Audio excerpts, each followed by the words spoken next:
Un jour, alors qu'il jouait, Devadatta tire sur un cygne avec son arc. Le cygne est touché et tombe juste devant le prince. Siddhartha se penche sur le pauvre cygne blessé et prend pitié de l'animal.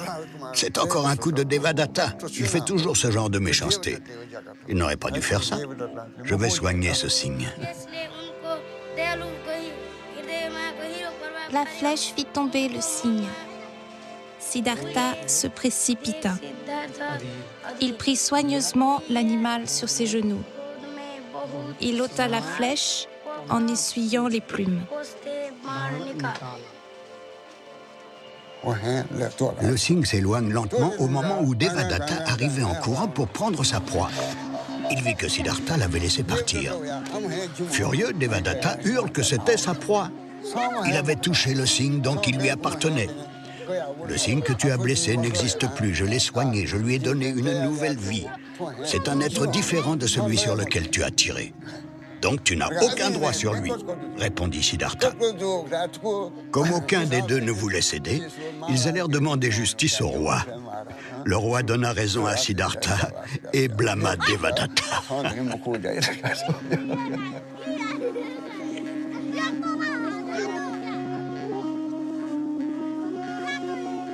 Dans ce conte symbolique du cygne, on trouve en germe le concept de la non-violence.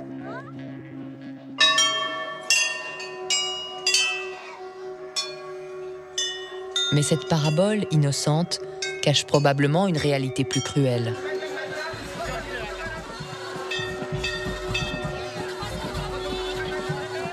On peut penser que Siddhartha fut témoin, à son époque, de nombreux sacrifices rituels qui se pratiquaient couramment.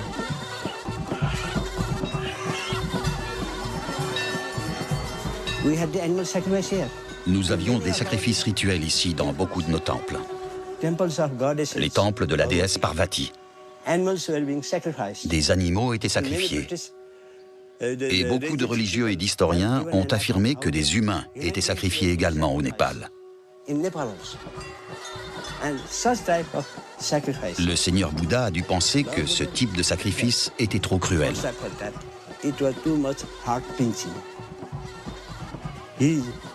Il s'est révolté.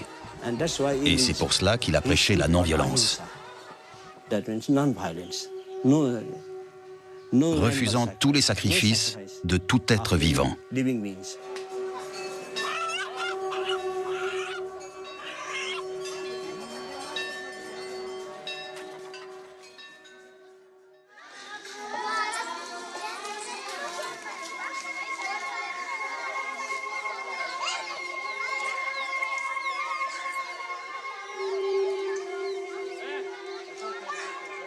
Lorsque Siddhartha eut atteint l'âge de 16 ans, son père pensa qu'il était temps de le marier.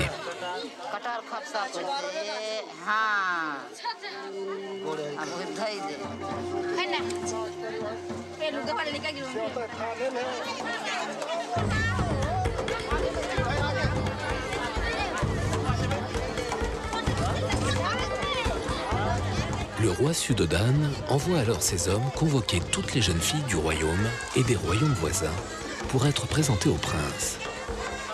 Il fut promis à chacune un cadeau.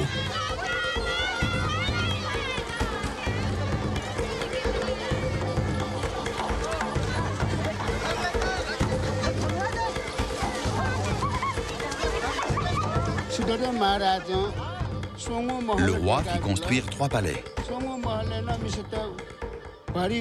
Ces palais furent remplis de jeunes filles, parmi lesquelles son fils devait choisir sa femme.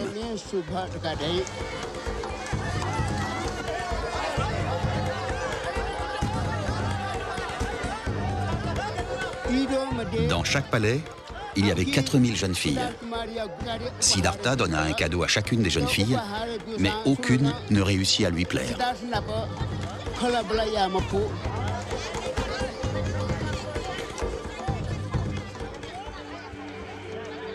Alors que se termine la cérémonie des cadeaux, Siddhartha aperçoit une très belle jeune fille nommée Yashodhara, qu'on disait gardienne de vaches. C'était un titre très honorifique.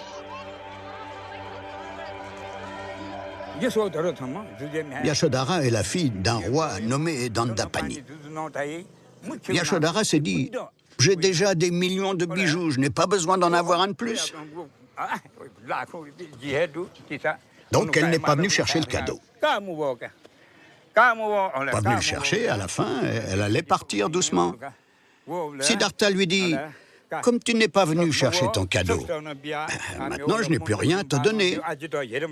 Mais j'ai mon collier en diamant qui a une valeur inestimable, je te le donne. » Il lui met autour du cou. Tous les gens présents dans le palais s'écrient « Tu disais que tu n'aimes pas les jeunes filles et tu lui donnes en fin de compte ton collier en diamant qui a une valeur inestimable. C'est donc que tu veux te marier avec elle. Tu l'aimes. C'est pour ça que tu lui as donné ton collier. Tu disais « Je n'aime pas me marier. » Mais tu aimes Yashodhara. C'est pour ça que tu lui as mis le collier autour du cou. Tout le monde était content. Après ça, le roi Suddhodana partit chez le roi Dandapani. Ton fils est un bon à rien, donc je ne te donne pas ma fille. Ma fille est une savante, elle est une des filles les plus intelligentes du monde. Ce n'est pas comme ton fils qui fait de la méditation et qui fait des cadeaux aux autres. Ce n'est pas comme toi qui fais la guerre et qui t'enrichis sur le dos des autres. Ton fils ne sait ni monter sur un cheval, ni tirer à l'arc, ni faire un calcul. Il ne sait rien faire. Siddhartha, pour prouver ses capacités à son futur beau-père, demande à son père d'organiser un tournoi.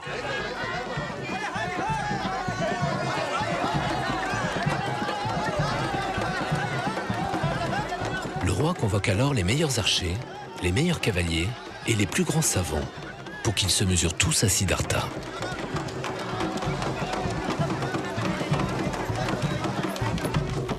Siddhartha leur lance alors un défi. Je me mets au milieu de vous quatre, vous les meilleurs archers. Mettez-vous aux quatre coins. Tirez sur moi, chacun 15 000 flèches avec votre arc. Les quatre archers commencent à tirer des quatre coins. Aucune des 60 000 flèches ne réussit à l'atteindre. Il n'a même pas une égratignure. Oh, nous n'avons plus de flèches. Personne n'a réussi à l'atteindre. Pas un des quatre meilleurs archers n'avait pu le toucher. Il y eut beaucoup d'autres épreuves, et Siddhartha les gagna toutes haut la main. Oh, quelle surprise! Toute l'assemblée était impressionnée. Tout ce qu'il a touché, il l'a réussi. Donc le roi Dandapani vint vers Siddhartha. « Mon prince, pardonne-moi, je t'ai maltraité. Je m'incline car tu as triomphé contre tous. Je te propose ma fille. »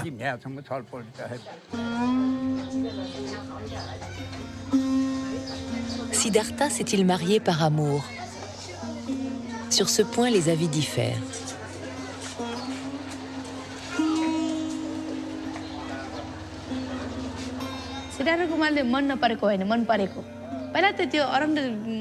On ne peut pas remettre en question l'amour de Siddhartha pour sa future femme.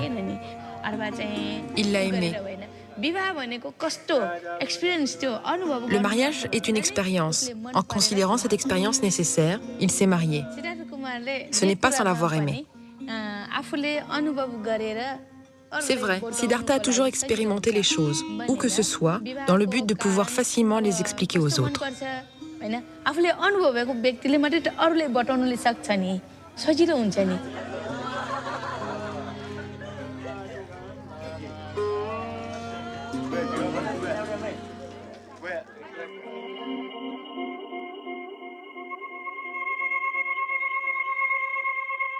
Ce n'était pas un mariage d'amour. Le prince Siddhartha n'en avait pas l'âge. Mais pour qu'il ne quitte pas le palais, on l'a marié contre son désir. Quand le prince Siddhartha était petit, il disait vouloir quitter le palais. C'est pour cette raison que le roi le fit se marier tôt. Car si on le mariait tôt, il ne quitterait pas la maison. Il serait occupé par son épouse.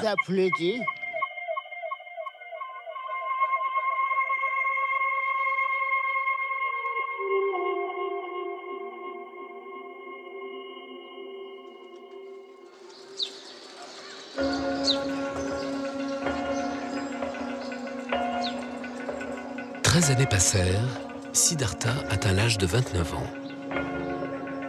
Les ordres du roi ayant été respectés, le prince n'est toujours pas sorti du palais.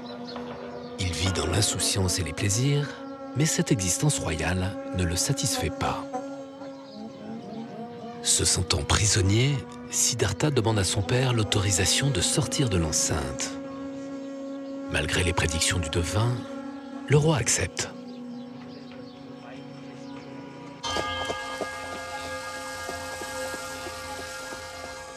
Un jour, accompagné de son fidèle cocher, il sort du palais pour la première fois.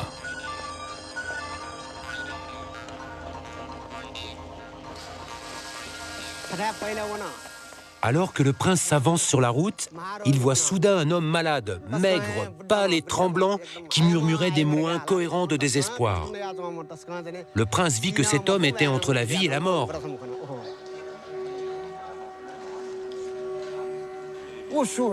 Qui est cet homme? Demanda le prince. Oh, c'est un homme malade. Sa force a été aspirée par la maladie. C'est un processus normal. Mais est-ce que ça peut nous toucher aussi? On ne peut en être sûr. Mais lui, il est malade et ça peut aussi nous arriver. Le prince, bouleversé, demanda à partir.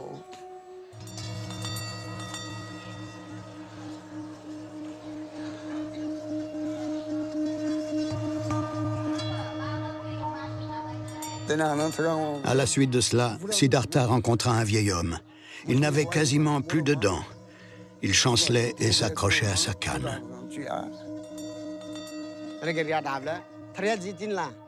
Est-ce notre sort commun à tous, ou bien cela n'arrive-t-il qu'à lui? À nous tous, mon prince. Dès que nous naissons, nous vieillissons et nous finirons tous comme cela un jour. En entendant ces mots, le prince se dit « Ce monde est éphémère » et ils poursuivirent leur chemin.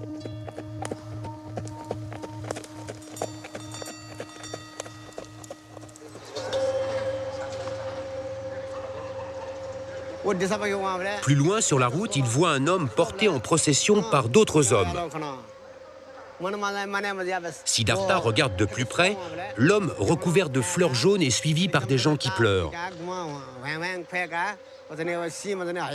Mais que lui est-il arrivé? Pourquoi l'emmène-t-il comme cela? Demande le prince.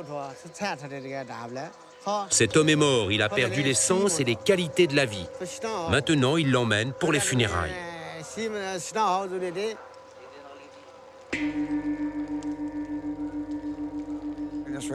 Le prince dit « Je n'aime pas ça. Partons, rentrons à la maison. »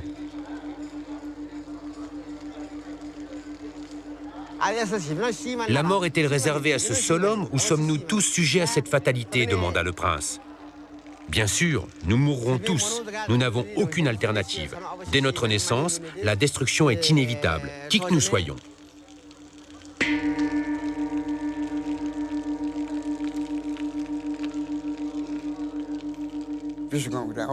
Alors il vit un ascète.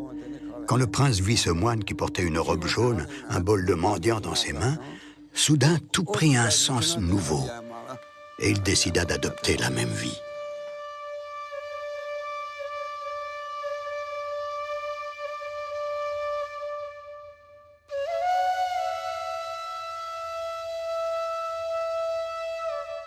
L'ensemble des textes bouddhiques mentionne que ces 4 visions bouleversent Siddhartha.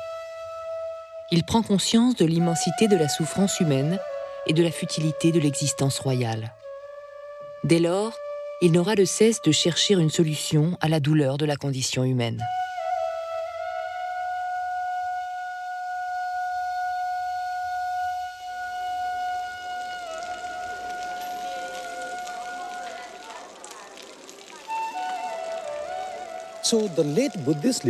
La littérature bouddhique tardive mentionne qu'il a eu ces 4 visions, ce que je ne crois pas. Ça n'a pas vraiment de sens. Un homme de 29 ans devrait savoir qu'on vieillit, qu'on peut tomber malade ou qu'on meurt. Mon idée personnelle est que si on se réfère au contexte économique et social, aux traditions de cette époque, au système politique, c'était la féodalité. Il y avait sans arrêt des guerres d'un clan contre un autre, d'un royaume contre un autre, des attaques, des pillages et des représailles. Siddhartha a vu cela. Pourquoi font-ils cela? Pourquoi se tuent-ils pour des choses matérielles? Et si vous observez le contexte religieux, il y avait les sacrifices. Donc ce sont toutes ces conditions sociales, économiques, politiques et religieuses qui lui ont donné l'envie de partir à la recherche de la vérité.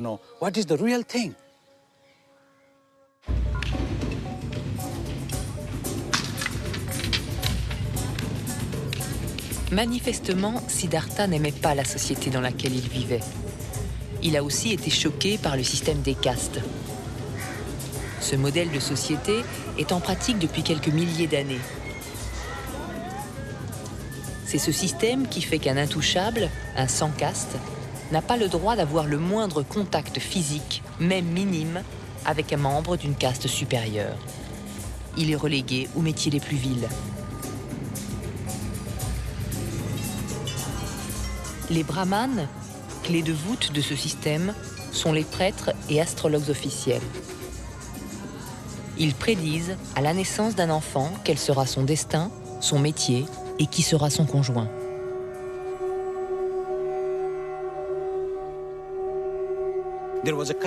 Il y avait un système de castes.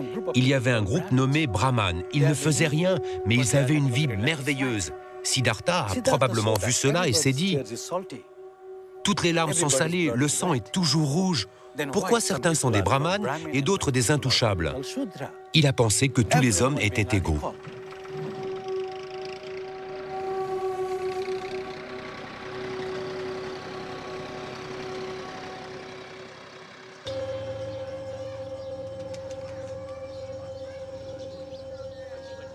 Quitter définitivement le palais devient une obsession pour Siddhartha.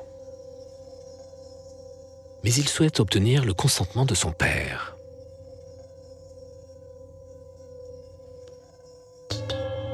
Un soir, le prince décide de se confronter à lui. Je suis venu te demander 4 choses précises. D'accord, que veux-tu? Peux-tu me garantir que je ne serai jamais malade, que je ne vais jamais vieillir, que je ne vais jamais mourir, que je serai libéré du désir, de l'avarice, de la haine, de la violence? Peux-tu me garantir ces 4 choses? Oh, mais le roi Suddhodana ne savait plus quoi répondre. Il balbutia, mais ces choses, même les dieux ne peuvent les accorder. Je ne peux te donner que ce que je possède. Prends ce royaume, prends toutes mes richesses, tous les palais, toutes les villes. Mais ces 4 choses, je ne peux pas te les donner.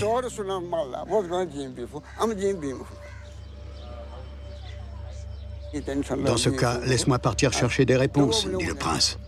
Toi seul sais ce qui est bien pour toi, répondit le roi désemparé. Après cette rencontre, le prince se dit, maintenant, j'ai reçu la permission de mon père.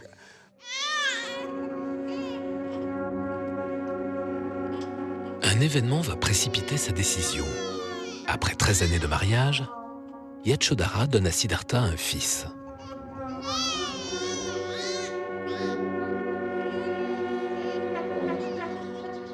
Il naît lors d'une éclipse de lune. Cet enfant est curieusement nommé Raoul, un nom qui signifie entrave ou obstacle. Pour fêter sa naissance, de grandes célébrations sont organisées au palais.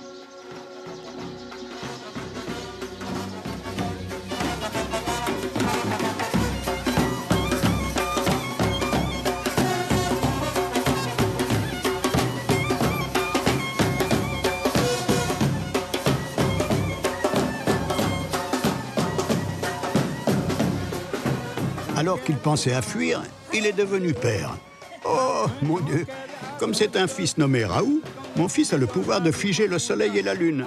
Mon fils est un Raoult, il me tient ici maintenant. Son nom est Raoult, et pour cette raison, on l'a changé en Raoul. Ce n'est pas bon, Raoul ne va pas me lâcher. Maintenant, il ne faut pas que je reste ici.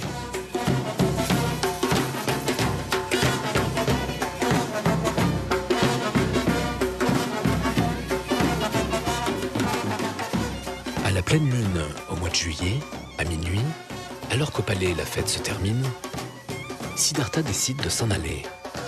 Yashodhara dort déjà à côté de son fils. Siddhartha ouvre la porte de la chambre pour voir une dernière fois son fils. Il emmène avec lui son fidèle compagnon Chandaka et son cheval nommé Kantak. Arrivé à l'aube à la rivière frontière du royaume de Kapilavastu, il leur fait ses adieux.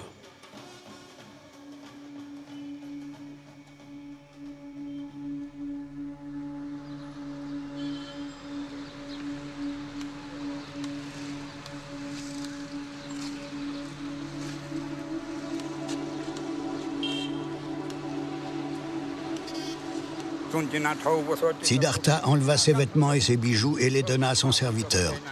Il lui dit « Tiens, remets tout ça à mes parents. » Il ôta aussi ses épées et dit « Ça aussi tu leur donneras. » Même mort, je ne retournerai pas au palais avant d'avoir appris les enseignements et d'avoir trouvé l'éveil. Dis-leur que je suis là. Dis ça à mes parents et à tout le monde. Je ne reviendrai qu'une fois devenu Bouddha. À 29 ans, il tourne définitivement le dos à sa vie de prince.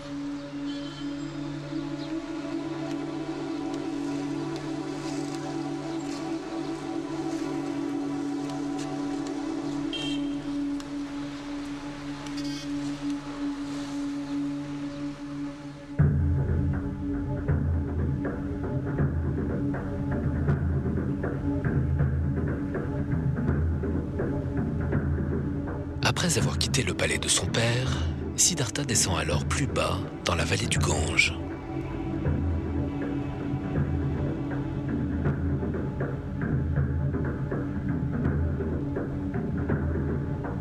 Il cherche des réponses à la souffrance universelle.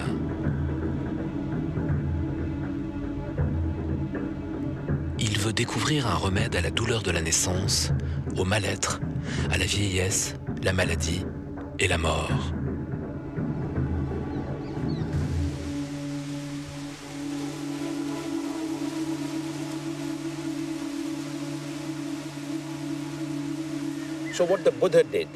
Donc le Bouddha décida de chercher sa voie après avoir renoncé à sa famille.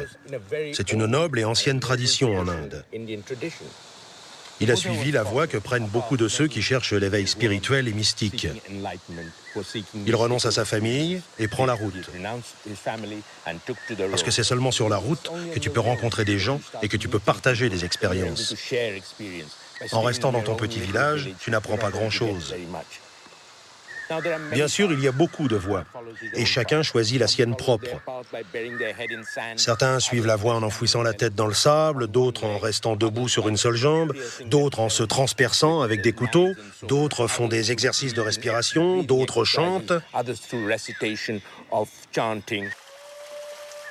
À 1000 personnes, 1000 voix.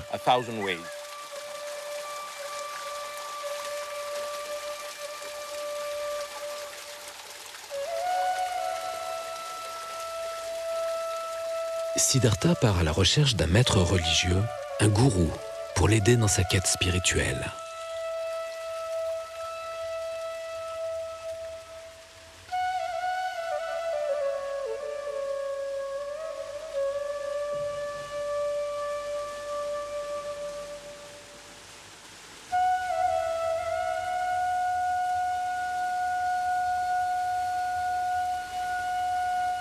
What Guru does? He prepares the background. Ce que fait le gourou, c'est qu'il prépare ton esprit à accepter la vérité en tant que telle qu'elle est. Voilà le travail du gourou. Le gourou n'impose rien. Les gens n'ont pas compris. Non, ils n'ont pas compris. Ce que fait le gourou, c'est d'ouvrir ton cœur au divin, à la vérité. Quand c'est fait, son travail est fini. Alors c'est entre toi, la vérité et le divin que ça se passe. Toi et personne d'autre.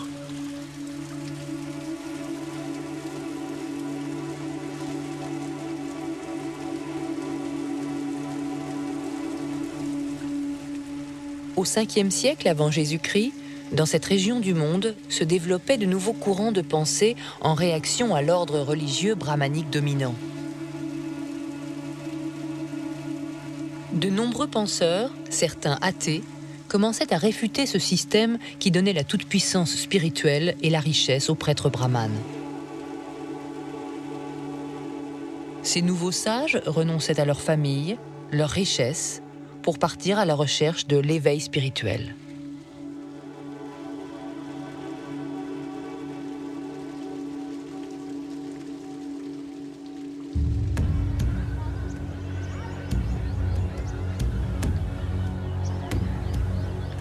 Après avoir quitté son premier maître, Siddhartha se rend plus au sud, dans la ville fortifiée de Rajgir, capitale du puissant royaume de Magadha. Les textes bouddhiques racontent que son roi, Bimbisara, était bon et juste, très sensible à ces nouveaux courants de pensée. Il offrait protection à tous les sages qui passaient par son royaume. On peut encore voir les ruines des 48 km de fortifications qui encerclaient la ville.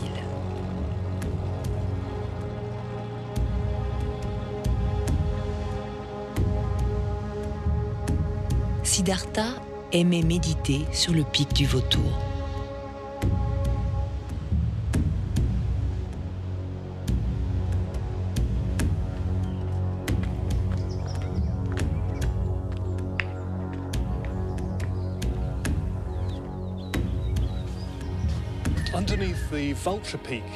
Ici, au-dessous du pic du Vautour, on trouve une des nombreuses grottes des environs de la ville de Rajgir. C'est dans des grottes comme celle-ci que le Bouddha et d'autres sages étaient attirés, protégés d'une certaine façon de la richesse et du prestige de la ville. Mais ils étaient suffisamment proches pour y recevoir nourriture et donations. Et ces grottes jouent aujourd'hui encore un rôle considérable dans les pèlerinages. Vous pouvez voir des feuilles d'or collées par les pèlerins d'Asie du Sud-Est. Pour eux, ces sites sont très importants parce qu'ils pensent que le Bouddha y a vraiment habité.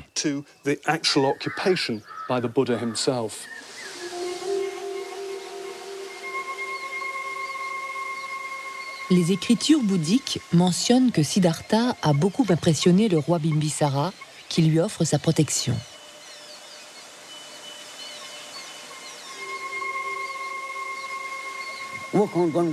À cette époque, Siddhartha errait comme un ascète dans le royaume du roi Bimbisara. Le Bouddha était un très bel homme. Les gens de Rajgir se demandaient, est-il un homme ou un dieu? D'où vient-il? Le roi Bimbisara en entendit parler et Siddhartha fut convoqué au palais.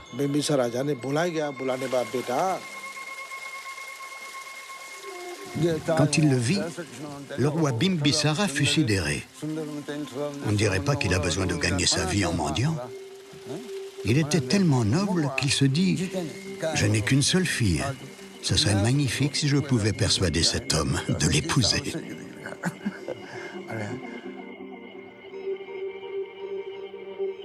Le roi Bimbisara offrit la moitié de son royaume. Siddhartha répondit « Pourquoi accepterais-je un royaume alors que déjà j'ai renoncé à celui de mon père ?»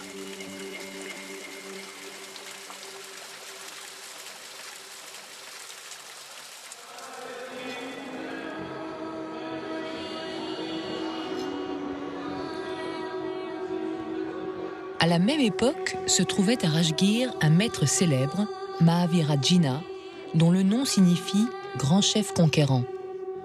Il était fondateur de la rigoureuse religion jaïniste. Mahavira considérait que faire le mal nous empoisonnait. Il professait la non-violence absolue, même envers les animaux.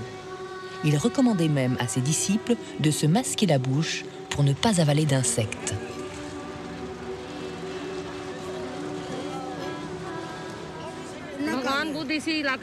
Le Bouddha venait aussi de cette région. Ils vivaient à la même époque. Mais il existe une différence dans leur théorie. L'enseignement du Bouddha n'est pas fort, tandis que l'enseignement du maître Mahavira, la religion jaïne, est forte. Nous appliquons strictement les principes de Mahavira, comme la non-violence, la vérité, le célibat. Et donc, pour bien suivre ces principes, nous marchons et nous mendions notre nourriture pour survivre. Nous prions pour l'amélioration de la race humaine.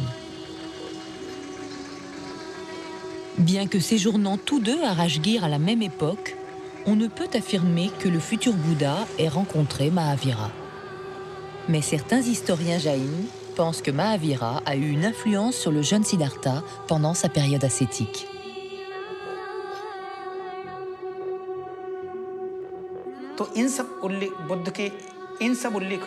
Quand on regarde les récits bouddhiques, il est clair qu'attacher ses cheveux, être nu, mendier et jeûner, tout cela ce sont des points essentiels de la religion jaïne.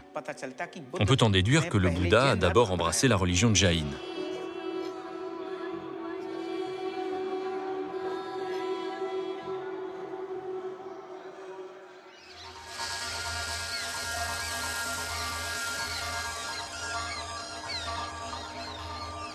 Quoi qu'il en soit, les Écritures précisent qu'il a étudié en tout avec 6 maîtres spirituels différents. Aucune de leurs doctrines ne répondait aux questions qu'il se posait.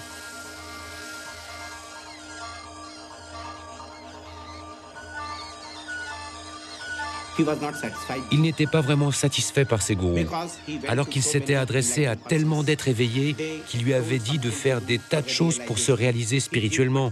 Il avait bien tenté de les faire, mais n'y arrivait pas.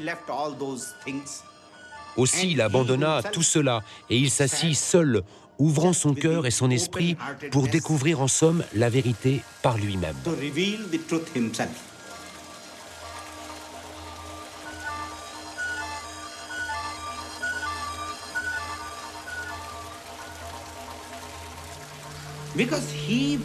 Il ne voulait qu'aucune vérité ne lui soit imposée en tant que telle.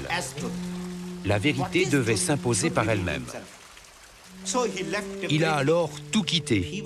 Il avait soif du divin, de voir la vérité ou de voir la lumière. C'est alors qu'il est parti chercher le savoir à Gaya.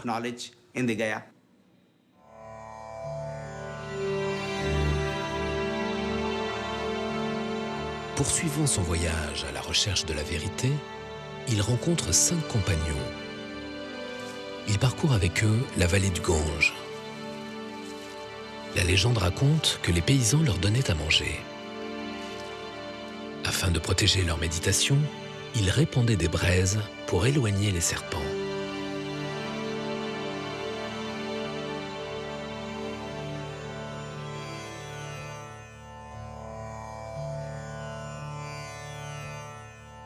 Ils arrivent à proximité de la ville de Gaya, un lieu de pèlerinage hindou dédié au dieu Vishnu que tout bon ascète se doit de visiter une fois dans sa vie. Dans la religion hindoue, Gaya est un des lieux essentiels pour améliorer le karma, c'est-à-dire le cycle des réincarnations successives. On ne trouve aucune mention de ce pèlerinage dans la littérature bouddhique, mais il serait étonnant que Siddhartha ne l'ait pas effectué.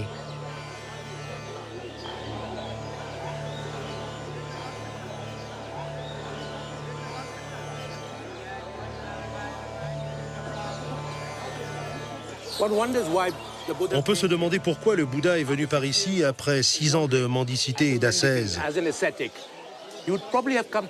Il s'est probablement rendu à Gaya pour renoncer à sa famille de façon définitive. Et ce, en accomplissant le rituel que font des millions d'hindous depuis la nuit des temps. Les rites que vous accomplissez ici permettent d'absoudre vos ancêtres de leur karma. Quand vous avez pris soin de vos ancêtres, ils sont là-haut, au paradis. À ce moment-là, vous pouvez avancer parce que vous ne faites plus partie du cycle de la vie et de la mort.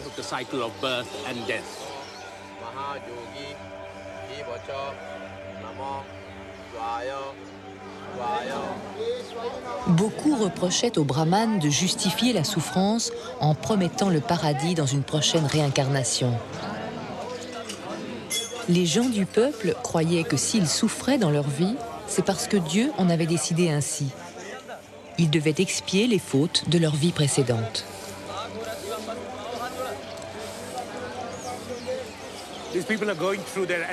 Les gens ici vénèrent leurs ancêtres. Ils sanctifient le karma résiduel de leurs ancêtres, afin que leurs ancêtres ne renaissent pas sous la forme de chats, de chiens ou d'oiseaux. Et les livres que vous voyez ici sont les registres de 7 générations. Quand vous venez ici, vous devez vous rappeler ces 7 générations. Les généalogies sont enregistrées dans ces livres.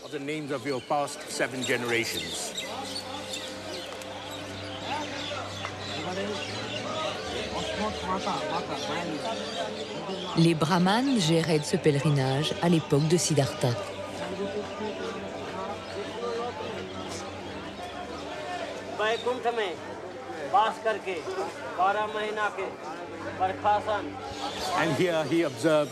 Ici, il a pu observer la mainmise absolue des brahmanes sur la société indienne. Et c'est sans doute pour cela qu'il a jugé nécessaire de rejeter les systèmes de caste pour échapper à la mainmise des brahmanes.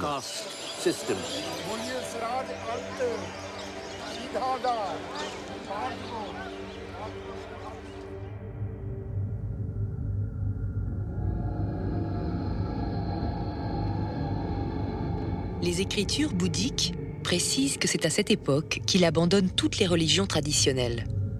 Plutôt que de chercher le salut à travers Dieu, il décide de chercher sa propre voie, par lui-même, en lui-même. Il commence une période intense de méditation et de mortification.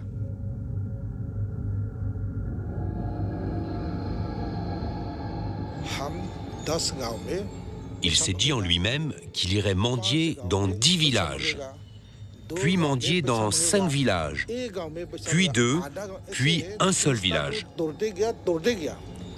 Il réduisit le nombre de familles auprès desquelles il quêtait sa nourriture. Puis il décida de ne quêter que dans une seule maison. S'il y avait de la nourriture, il mangeait, sinon il jeûnait. Puis il cessa d'accepter toute nourriture. Et là, si une feuille tombait d'un arbre, il la mangeait. S'il pleuvait, il buvait l'eau de pluie.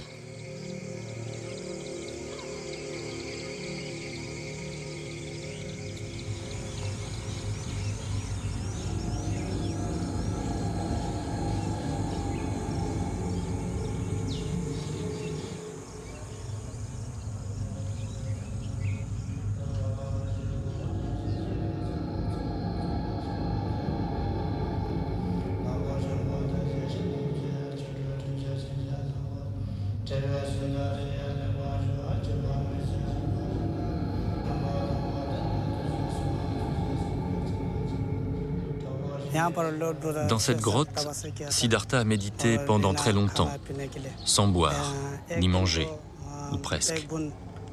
Chaque jour, il buvait un verre d'eau et mangeait un bout de pain et un grain de riz.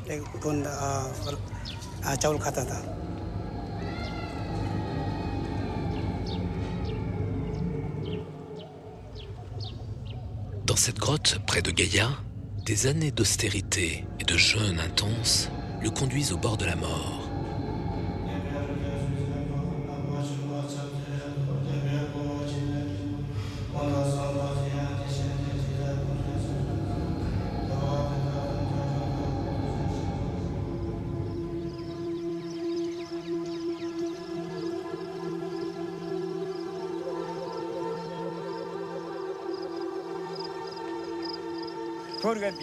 Il y avait une jeune fille qui s'appelait Sujata. Elle possédait un taureau et des milliers de vaches qu'elle devait traire tous les jours. Elle les laissait paître dans la campagne. Sujata venait d'une famille très riche. Et son futur mariage posait beaucoup de problèmes à sa famille. Elle arriva devant Siddhartha. Elle le vit squelettique.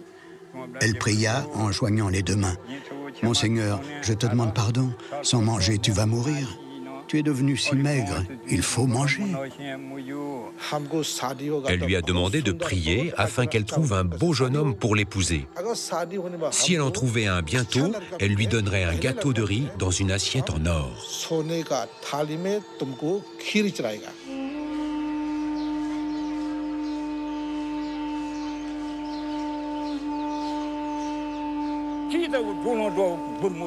Elle fit bouillir le lait avec le miel et le riz, puis elle le porta à Siddhartha. « Monseigneur, mangez ça. » Il mangea. Après qu'il eut mangé, elle lui dit « Monseigneur, il faut manger tous les jours. »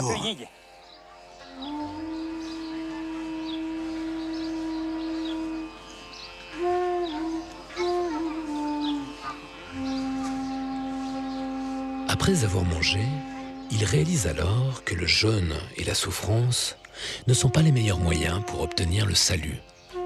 Il arrête les privations.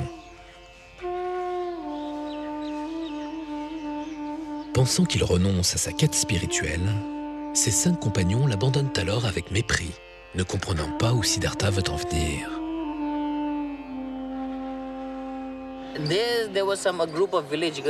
Il y avait un groupe de paysannes qui passaient en jouant sur leur instrument de musique. Celle qui commandait dit à ses amis de ne pas trop serrer la corde de l'instrument.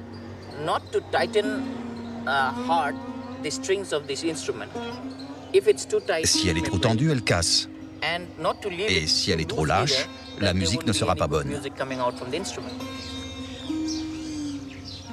Et cela, Siddhartha le prit comme un enseignement important, l'enseignement de la voie du milieu.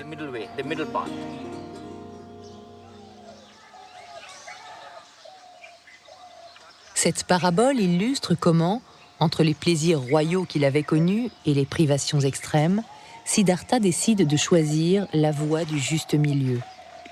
Refuser tous les extrêmes est un des fondements de la doctrine bouddhiste.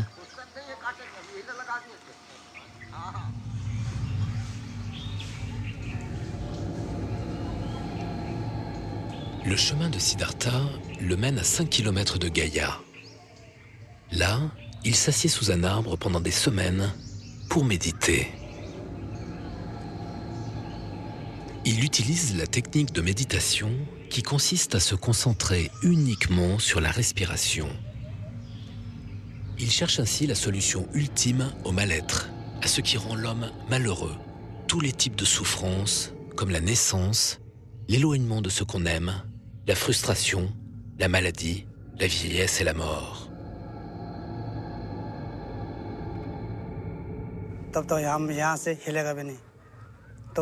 Et c'est ainsi que des démons ont fait tout ce qu'ils pouvaient pour interrompre sa méditation.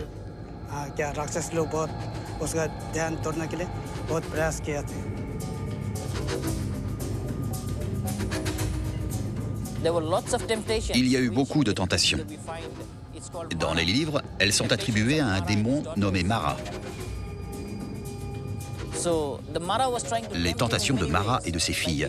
Mara a essayé de le tenter de multiples façons, en lui montrant des visions de très belles filles et tous les plaisirs de la vie. Mais le Bouddha a vaincu ces tentations en réalisant la futilité de la luxure.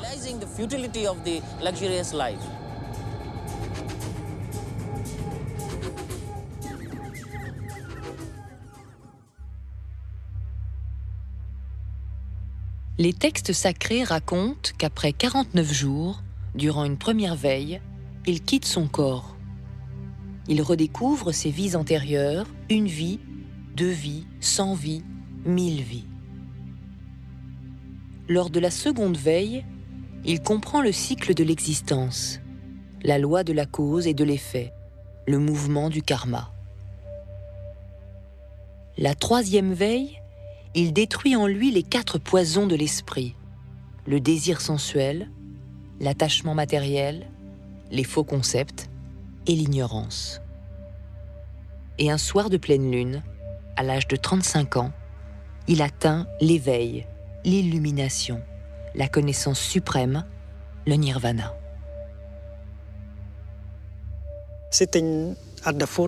Assis sous l'arbre Bodhi, il a trouvé la solution.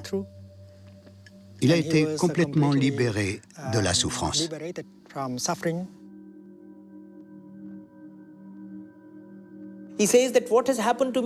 Il a dit « Ce qui m'est arrivé est que mon esprit est maintenant libre de toutes sortes d'impressions. Il est devenu libre. L'esprit a atteint la pureté.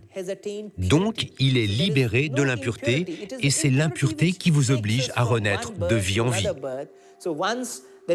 Donc, dès qu'il y a une cessation complète du désir, qu'il y a une complète cessation de ce qu'on peut appeler le défilement mental, une personne devient éveillée. Quand le Bouddha est devenu le Bouddha, il a atteint l'éveil. C'est comme une flamme qui s'éteint. Et quand une flamme s'éteint, où va-t-elle? On ne sait pas. Si elle va en haut, en bas, à gauche ou à droite. Elle n'est plus, elle est éteinte. Donc l'éveil est comme une flamme qui s'éteint. Voilà pourquoi nous l'appelons nirvana. Vana en pali signifie désir. C'est comme l'extinction du désir, comme la cessation complète du désir. Complète. Où va la flamme? Nul ne le sait.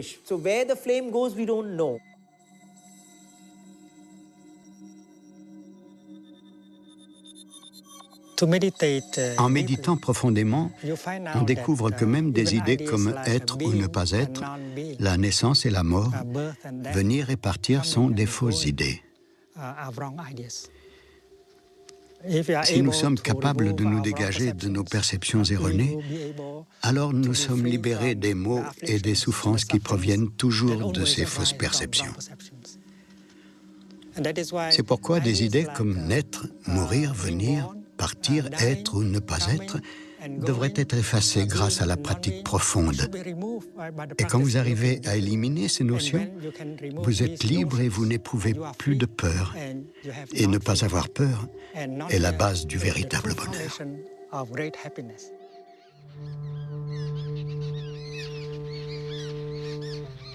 Ayant enfin trouvé les réponses à la souffrance universelle, Siddhartha Gautama devient alors celui qu'on appelle le Bouddha, ce qui signifie l'éveillé ou celui qui a la connaissance.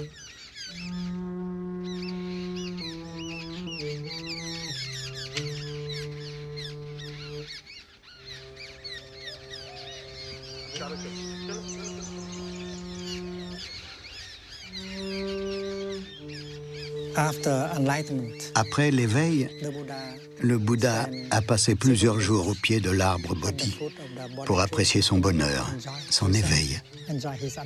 Bien sûr, il était en contact avec les enfants et les gens du village. Donc, après avoir obtenu la liberté et le bien-être, le Bouddha voulut partir à la recherche de ses 5 compagnons et les aider à atteindre ce qu'il avait atteint.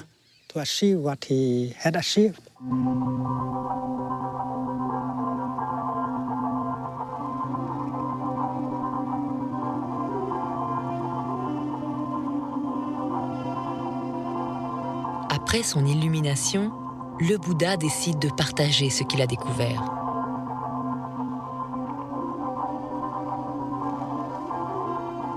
Et il parcourt près de 300 km, traversant les rivières et les forêts.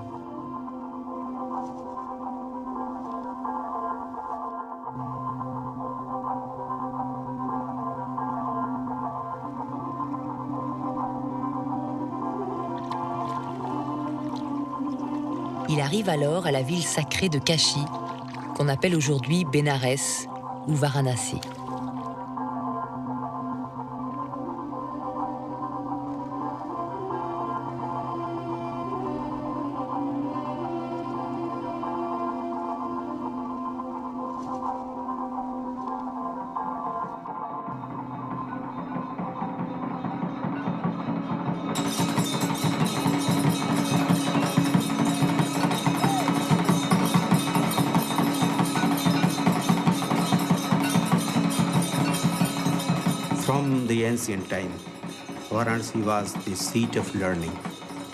Depuis les temps anciens, Bénarès était le siège du savoir.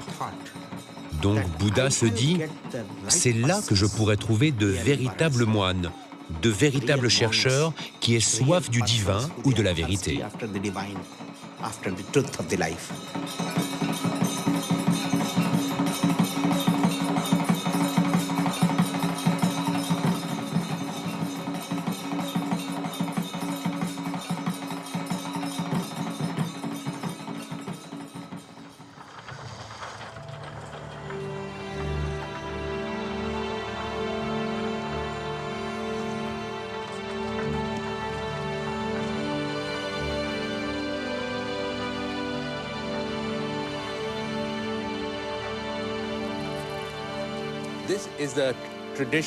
Ceci est une route traditionnelle que les pèlerins hindous prennent quand ils viennent à Bénarès. Et c'est un pèlerinage essentiel. On l'appelle le Panchkosh, ce qui signifie 10 miles. Les pèlerins des temps anciens, et même ceux d'aujourd'hui, vont d'un jardin sacré à un autre. À chaque halte, il y en a 14, se trouvent des puits d'eau sacrée qui ont par ailleurs des vertus thérapeutiques. Les gens viennent donc ici pour rencontrer d'autres ascètes. C'est là qu'ils échangent leur philosophie, leurs expériences. Ils parlent des gourous qu'ils ont rencontrés, de leur yoga ou de leurs pratiques mystiques.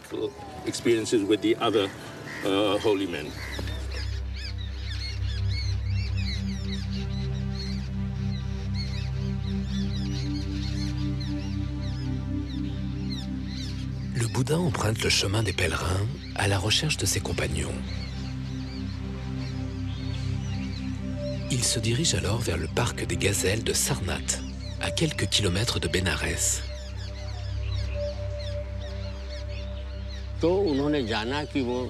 Le Bouddha a appris que ses 5 compagnons vivaient à Sarnath, dans le parc des gazelles. Il y avait beaucoup de gazelles et d'ermites là-bas. Sarnath est le nom moderne. Il y arrive. Quand il approche, ses anciens compagnons se sont dit « Celui-là a arrêté la méditation, il ne peut donc rien savoir. » Alors ils ne lui ont rien demandé. Mais comme le Bouddha approchait, ils ont commencé à sentir le rayonnement de sa sagesse. Il leur a dit « J'ai une révélation à vous faire. Je suis devenu un Bouddha. »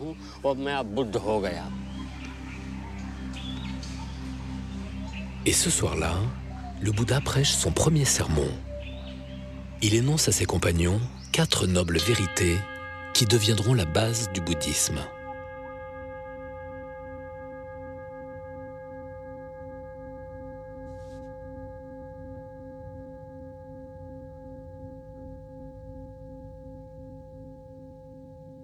Le Bouddha a dit que le mal-être, la souffrance existe.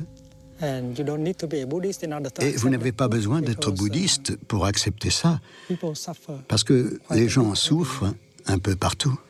Et reconnaître que la souffrance existe est très important. Parfois, vous souffrez, mais vous prétendez ne pas souffrir. Alors vous n'avez aucune chance de guérir. Quand vous avez une maladie, vous devez d'abord savoir ce que vous avez, avant d'avoir un espoir de guérir. Donc, accepter le fait que la souffrance existe chez vous, dans votre famille, dans votre église, dans votre société, c'est la première étape.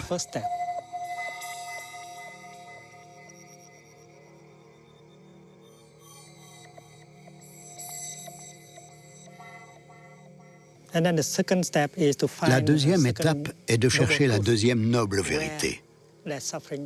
D'où vient la souffrance ? La racine de la souffrance. Le Bouddha a dit que si vous fuyez, si vous voulez échapper à la souffrance, vous n'avez aucune chance de comprendre l'origine de la souffrance. Voilà pourquoi vous devez trouver le courage de regarder la souffrance en face et profondément pour mieux comprendre la nature et la cause de la souffrance. C'est la seconde noble vérité. C'est comme le docteur. Le docteur reconnaît qu'il y a maladie et qu'il doit identifier la cause profonde de la maladie. C'est la seconde noble vérité.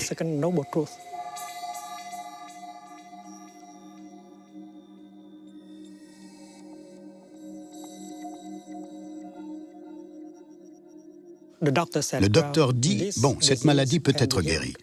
C'est la confirmation que la souffrance peut être arrêtée, transformée. C'est la troisième vérité.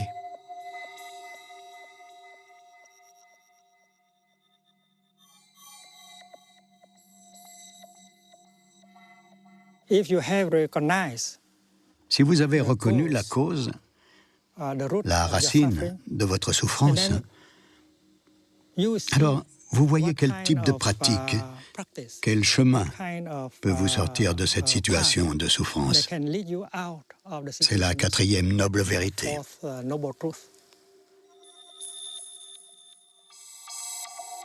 Le Bouddha propose de suivre un chemin qui mène au nirvana, composé de règles simples et pragmatiques. C'est la pratique qui vous permet de rentrer en contact avec les merveilles de la vie, Vous amenez le bonheur, le bien-être dans votre situation. Parce que la cessation de la souffrance signifie le début et la manifestation du bonheur. Après le sermon de Sarnath, ses 5 compagnons éblouis demandent au Bouddha de les accepter comme disciples. C'est la création de la première communauté monastique bouddhiste, la Sangha.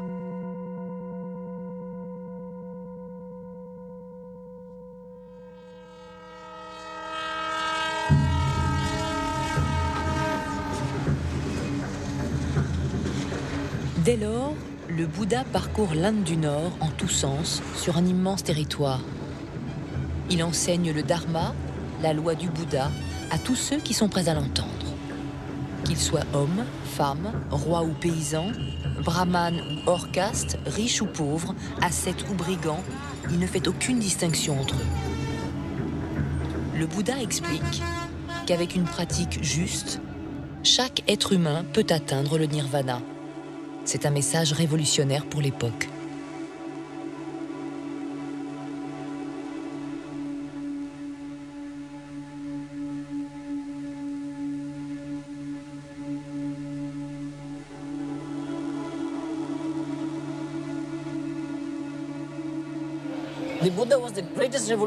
Le Bouddha était en fait le premier révolutionnaire. Et le premier message de son éveil est que tous les hommes sont nés égaux. Personne n'est plus haut ou plus bas. Et si nous devons décider qui est en haut ou en bas, alors que ce soit au travers de ses actions ou de son travail. Celui qui fait du bien, alors c'est un homme noble. Celui qui fait du mal ou se complaît dans la vulgarité, alors c'est un homme qu'on considère comme bas. Voilà son concept, voilà son message. Les gens de l'époque, qui souffraient du système de caste, voulaient un changement de société. Ils voulaient être considérés égaux.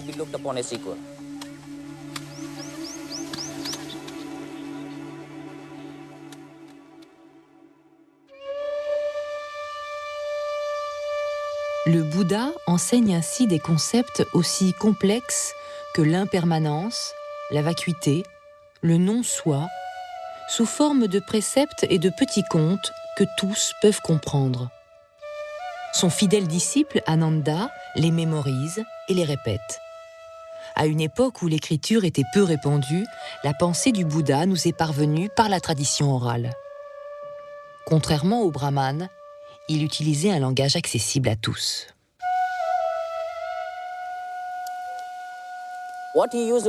Il utilisait le pali, le langage parlé, le langage commun.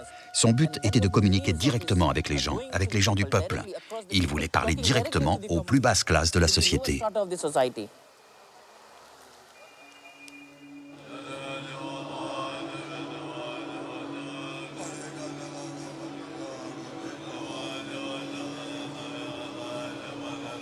La communauté des moines mendiants, la Sangha, se développe.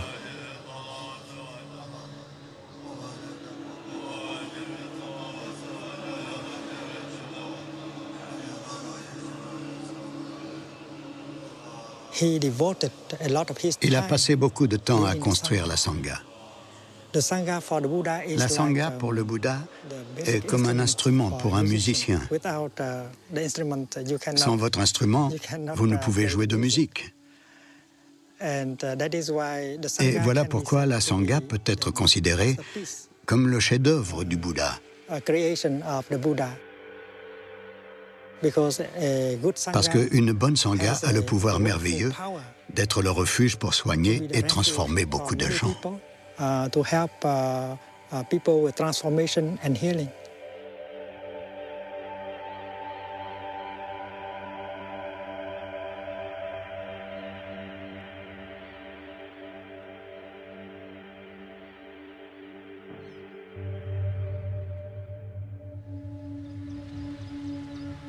Pendant plus de 40 ans, le Bouddha enseigne sa doctrine, la loi du Dharma. Sa renommée est immense. La communauté monastique, la Sangha, s'est implantée dans toutes les grandes villes du nord du pays. À Kosambi, à Sravasti, mais aussi à Nalanda et à Vaishali.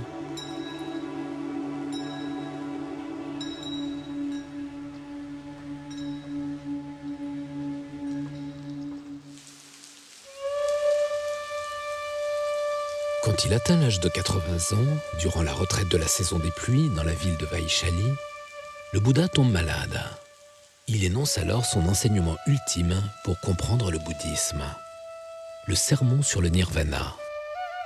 Il explique à ses disciples comment appréhender la mort.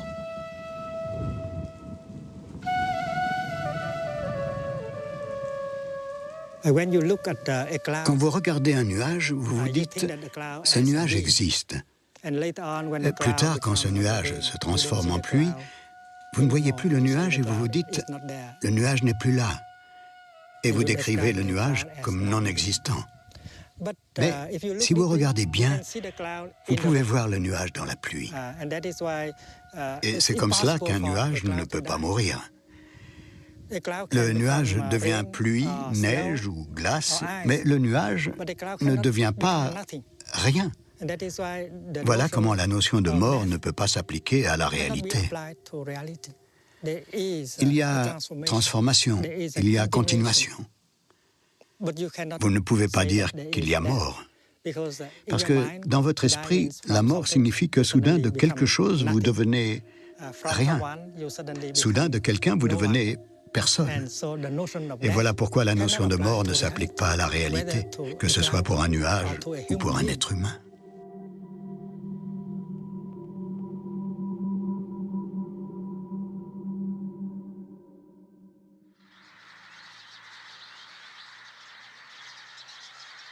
Quelque temps plus tard, le Bouddha se rend près du village de Kushinagar.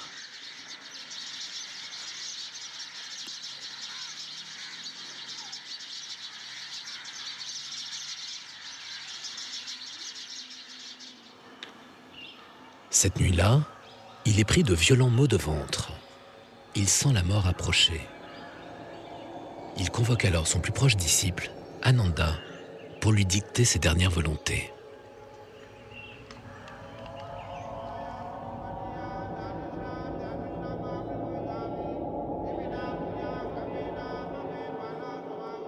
Ananda lui demande « Ô maître, que devrons-nous vénérer ?» « Je suis né à Lumbini, répond le Bouddha. Voilà un des endroits où aller. J'ai connu l'éveil à Bodh Gaya. J'ai énoncé la loi du Dharma à Sarnath. Ici à Kushinagar, je vais atteindre le Nirvana. Voilà 4 endroits où vous pourrez vous rendre. » Puis il dit ces derniers mots. La dégradation et la mort sont inhérentes à tous les êtres. Mais chacun peut obtenir le droit de s'en évader. Ne cessez pas de lutter. Et le Bouddha meurt, un soir de pleine lune, atteignant le Mahaparinirvana.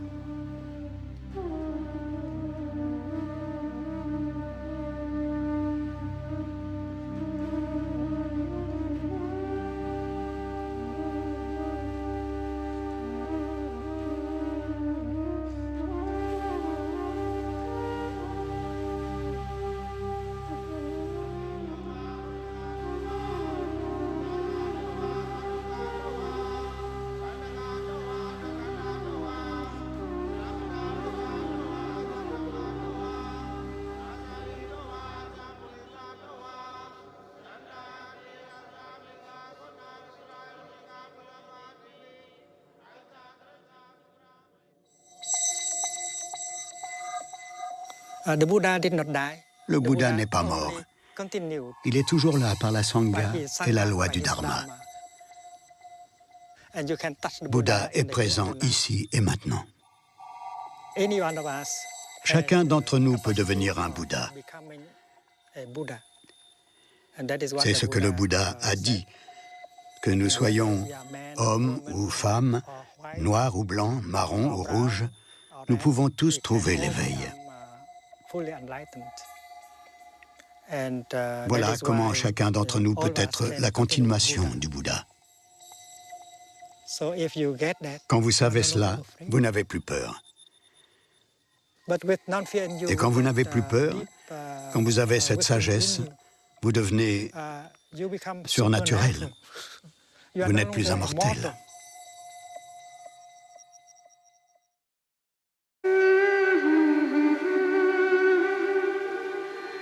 Bouddha, Karma, Sangha, Dharma, Nirvana. Ne bougez pas. Vous êtes mûrs pour un mandala.